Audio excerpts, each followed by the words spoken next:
Maraming sinagot na issue si Pangulong Ferdinand R. Marcos Jr. Kabilang na dyan ang ani ay tila naaabusong pagbibigay ng student visa sa ilang dayuhang estudyante sa bansa. Ang detalye sa report ni Kenneth Pasyente. Walang pinupuntiriyang bansa. Ito ang binigyang diin ni Pangulong Ferdinand R. Marcos Jr. sa paghihigpit pa ng pagkakaloob ng visa sa mga dayuhang pumapasok sa bansa at sa isinusulong na pagpapawalang visa sa Executive Order No. 285 ni dating Pangulong Joseph Estrada, kung saan may kapangyarihan ng Immigration Bureau na i-convert sa student visa ang tourist visa ng isang dayuhan upang mapahaba ang pananatili sa bansa. Ayon sa punong ehekutibo, kailangan ng tuldukan ng pag-abuso sa umiiral na EO.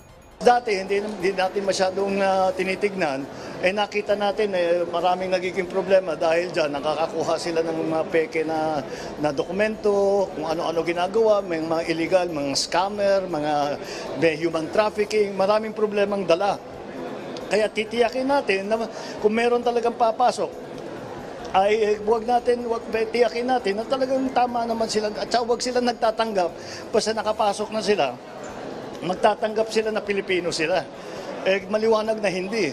Alam naman natin na hindi sila Pilipino. Una-una, hindi marunong magtagalog, hindi marunong magbasya, hindi marunong magsalita ng Pilipino. At saka walang maipakita ng mga birth certificate, yung mga pinapakita ay fake. Linaw ng Pangulo na hindi ito paghihigpit lang sa mga Chinese national. Siguro pinababayaan din yung ng mga iba kasi maraming pera yan, nagbabayad sila kahit nasusuhulan nila. Kaya yun ang babantayan natin na hindi na mangyari uli yan. Basta't mabawasan yung mga incidents ng pagpasok ng kung sino man, hindi not necessarily isang bansa lamang, ng kung sino mang foreign national at nagtatanggap nga na Pilipino, talagang tignan natin ang mabuti. Sa kontrobersiya namang kinasasangkutan ngayon ni Bamban Tarlac Mayor Alice Gu, sang-ayon ng Pangulo sa mabusising investigasyon sa alkalde. Palaisipan pa rin kasi kung paanong nakapasok sa politika si Gu, gayong questionable ang mga dokumento ng kanyang citizenship. Kilala ko lahat ng mga tiga-Tarlac na politiko Walang may kilala sa kanya. Kaya nagtataka kami kung saan nanggaling ito, bakit ganito ito, hindi namin malaman. Kaya kailangan talagang imbestigahan. So kasabay sa Bureau of Immigration, pati siguro may mag-question na ng kanyang citizenship, yun, lahat iimbestigahan natin yun. Kasama ang investigasyon ng mga hearing na ginagawa ng Senado.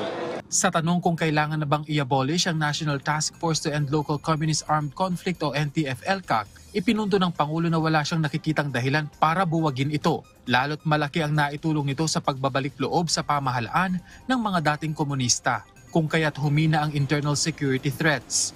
No, hindi namin i-abolish ang NTF-ELCAC. Tatapusin namin kasi mayroon pa yata ilan na barangay na hindi pa natapos.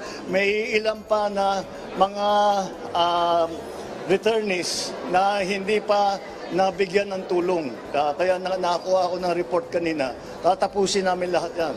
Bago natin pag-isipan na yung NTF-CAC, tanggalin na natin yung NTF pagka hindi na kailangan. Sa ngayon, kailangan pa rin. Sesertipikahan din ng Pangulo as urgent ang pag-amyenda sa Rice Tarification Law na kasalukuyang tinatalakay ngayon sa Kamara.